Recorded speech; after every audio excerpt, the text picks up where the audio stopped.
Hi, this is Mike Maloney, and I've got something here that should really piss you off.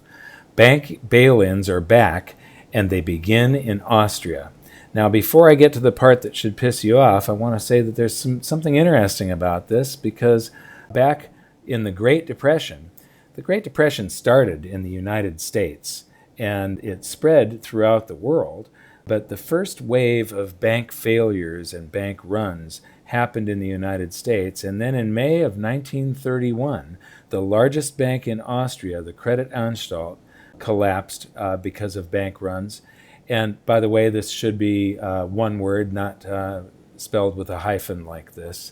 And I wrote about this episode of the Great Depression and the banking collapses in the first version of my book that it all got edited out, but I did write about it back in 2005 and 6. And it's very interesting the way things are all connected and how there are chain reactions and how something happens in one place and it causes these echoes all around the planet. In 1929, the stock market crashed. We went into the Great Depression. There were some bank runs and bank failures, and then things started to get a little bit better. But then with this failure of the Kreditanstalt in May of 1931, it brought the Great Depression to Europe, and that caused a chain reaction of bank runs and bank failures across Europe, which then caused many of the countries in Europe to start redeeming their gold from the United States. And so there were tremendous gold outflows from the United States. That caused the Federal Reserve to slam interest rates up significantly. They went way up compared to where they had been.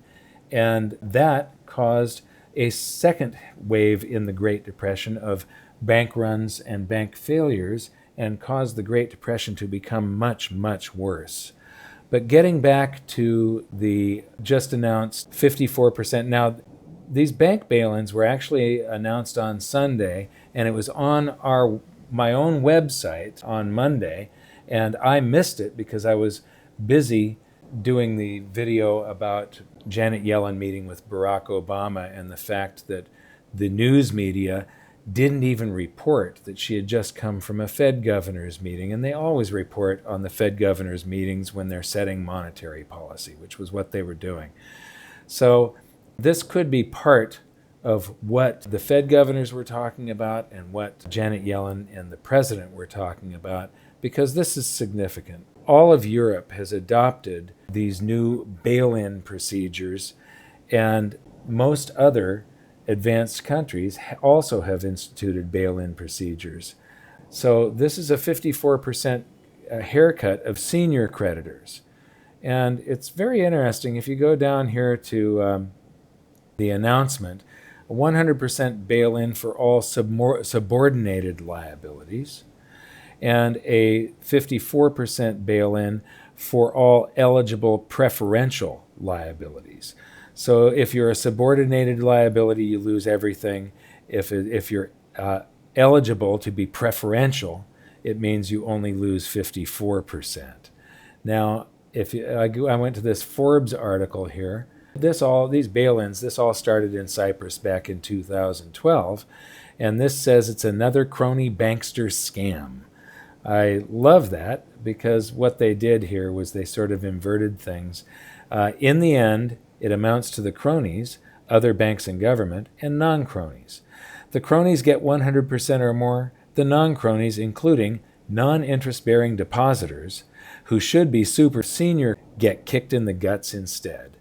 So what that means is the depositors lost, and the bondholders and investors in the bank actually came out pretty well under these new bail-in laws. Now, the thing that should really piss you off isn't the fact that bail-ins are starting again. And by the way, this is the reason that I own gold and silver, is because governments have institutionalized and they have anointed banks, whether it's central banks or whether it's commercial banks, with the power to legally commit fraud and theft. So these morally reprehensible crimes are condoned by government and banks are allowed to commit fraud and theft. And you need to watch episode 4 of Hidden Secrets of Money to understand how much of this is fraud and theft, because pretty much the entire financial system is legalized fraud and theft. And to show you some of that, I'm going to go to the St. Louis Federal Reserve's FRED section, which is their economic research section. And I did a chart here of vault cash to see where that is. How much actual cash is in the vaults of banks that they can pay out to you if you come in and want some of your deposits. And there is $73.5 billion, and that sounds like it should be enough. But wait a minute. If you check out currency in circulation is $1.44 trillion. However, this is mislabeled. They should be calling it currency in circulation plus vault cash, because vault cash isn't actually in circulation. It's sitting in the banks. So to find out what the figure is of currency, the currency that's actually in circulation and not in the vaults, you have to look up something called currency component of M1. And that is exactly what this is it's currency in circulation minus vault cash. And that stands at 1.35 trillion. And the reason I'm interested in that is I want to know if everybody showed up at the bank tomorrow and asked for their currency back, they wanted to close all of their deposits, all of their accounts, and they wanted their currency, how much do the banks have to pay out? How much, what component is this vault cash of the total currency supply? Well, currently, the broadest measure of the currency supply is the M2 money stock, and that stands at 12.64 trillion. And from that, you have to deduct the actual cash that's in your pocket and in the cash drawer at the grocery store, and that's 1.35 trillion. So if you take the 1.35 trillion away from 12.64 trillion, well, you end up with about $11.5 trillion, $11.3 trillion.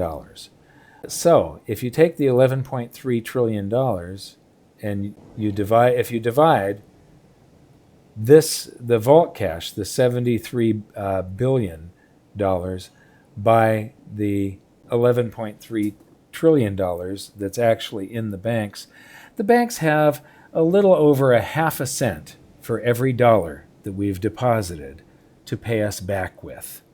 So it's about 0.6 cents per dollar that they can pay us back with. So there you go. That should really piss you off that the banks hold less than 1% of your currency on deposit. Now, this does include all of the really big deposits like the money market funds and stuff when you're looking at M2.